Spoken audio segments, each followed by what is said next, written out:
ಕರ್ನಾಟಕ ರಾಜ್ಯ ಸಂಯುಕ್ತ ವಸತಿ ನಿಲಯ ಕಾರ್ಮಿಕರ ಸಂಘದ ಕಲಬುರಗಿ ಜಿಲ್ಲಾ ಸಮಿತಿ ಹಾಗೂ all India trade union centre ಸಂಯೋಜಿತ ಸಂಘಟನೆ ರಾಜ್ಯ ಸರ್ಕಾರಕ್ಕೆ ಹಲವು ಬೇಡಿಕೆಗಳನ್ನು ಮುಂದಿರಿಸಿದೆ.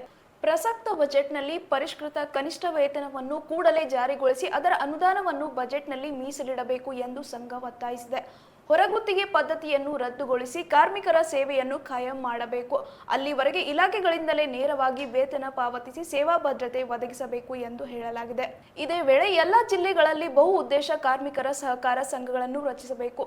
ಜಿಲ್ಲಾ ಕೇಂದ್ರಗಳಲ್ಲಿ ಸುಸಜ್ಜಿತ ಇಎಸ್ಐ ಆಸ್ಪತ್ರೆಗಳನ್ನು ಆರಂಭಿಸಬೇಕು ಹಾಗೂ ಕಾರ್ಮಿಕರು ಮತ್ತು ಅವರ ಕುಟುಂಬಗಳಿಗೆ ಇಎಸ್ಐ ಸೌಲಭ್ಯ ಸುಲಭವಾಗಿ ದೊರೆಯುವಂತೆ ಕ್ರಮ ಕೈಗೊಳ್ಳಬೇಕು ಎಂದು ಸಂಘದವರು ಆಗ್ರಹಿಸಿದ್ದಾರೆ.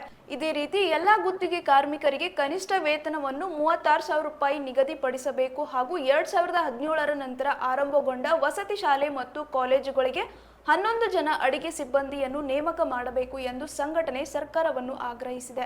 ಯುಟಿಯುಸಿ ಈ ಒಂದು ಕೇಂದ್ರ ಕಾರ್ಮಿಕರಿಗೆ ಸಂಯೋಜಿತವಾಗಿರುವಂತಹ ಕರ್ನಾಟಕ ರಾಜ್ಯ ಸಂಯುಕ್ತ ವಸತಿ ಕಾರ್ಮಿಕ ಸಂಘದ ವತಿಯಿಂದ ನಾವು ಇವತ್ತು ಇಲ್ಲಿ ಕಲಬುರಗಿ ಜಿಲ್ಲೆಯಲ್ಲಿ ಪ್ರತಿಭಟನೆಯನ್ನು ಮಾಡ್ತಾ ಇದ್ದೀವಿ. ಈ ಪ್ರತಿಭಟನೆ ಇವತ್ತು ಇಡೀ ರಾಜ್ಯದಲ್ಲಿ ಎಲ್ಲೆಲ್ಲಿ ಜಿಲ್ಲಾ ಹೆಡ್ ಕ್ವಾರ್ಟರ್ ಇದೆ ಅಲ್ಲಿ ಕೂಡ ನಾವು ಪ್ರತಿಭಟನೆ ಮಾಡ್ತಾ ಇದ್ದೀವಿ. ಇವತ್ತು ಪ್ರತಿಭಟನೆಯ ಒಂದು ಮುಖ್ಯ ಬೇಡಿಕೆ ಏನಂತಂದರೆ ಕನಿಷ್ಠ ವೇತನ ಇಮಿಡಿಯೇಟ್ಲಿ ಜಾರಿ ಮಾಡಬೇಕು. ಮಾನ್ಯ ಸಿದ್ದರಾಮಯ್ಯನವರು ಮುಖ್ಯಮಂತ್ರಿಗಳು ನಾಳೆ ಬಜೆಟ್ ಮಂಡಿಸ್ತಾ ಇದ್ದಾರೆ. ಆ ಬಜೆಟ್ನಲ್ಲಿ ಕನಿಷ್ಠ ವೇತನವನ್ನು ಏನು 36,000 ರೂಪಾಯಿ ಇದೆ, ಆ 36,000 ರೂಪಾಯಿನ ಇಮಿಡಿಯೇಟ್ಲಿ ಇದೇ ವರ್ಷದಿಂದ ಲಾಗು ಮಾಡಬೇಕಂತ ಹೇಳ್ಬಿಟ್ಟು ನಾವು ಇವತ್ತು ಎಲ್ಲ ಜಿಲ್ಲೆಗಳಲ್ಲಿ ಕೂಡ ಒತ್ತಾಯಿಸ್ತಾ ಇದ್ದೀವಿ.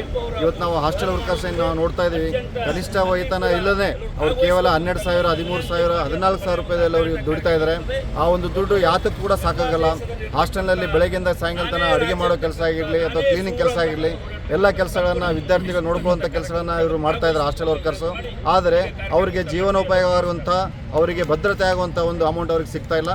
ಸೊ ಹಾಗಾಗಿ ನಮ್ಮ ಸಂಘಟನೆಯಿಂದ, ಹಾಸ್ಟೆಲ್ ಕಾರ್ಮಿಕ ಸಂಘಟನೆಯಿಂದ ನಾವು ಏನು ಡಿಮ್ಯಾಂಡ್ ಮಾಡ್ತೇವೆ ಅಂತಂದರೆ, ನಾಳೆಯನ್ನು ಮಾನ್ಯ ಮುಖ್ಯಮಂತ್ರಿಗಳು ಬಜೆಟ್ ಮಂಡಿಸ್ತಾ ಇದ್ದಾರೆ.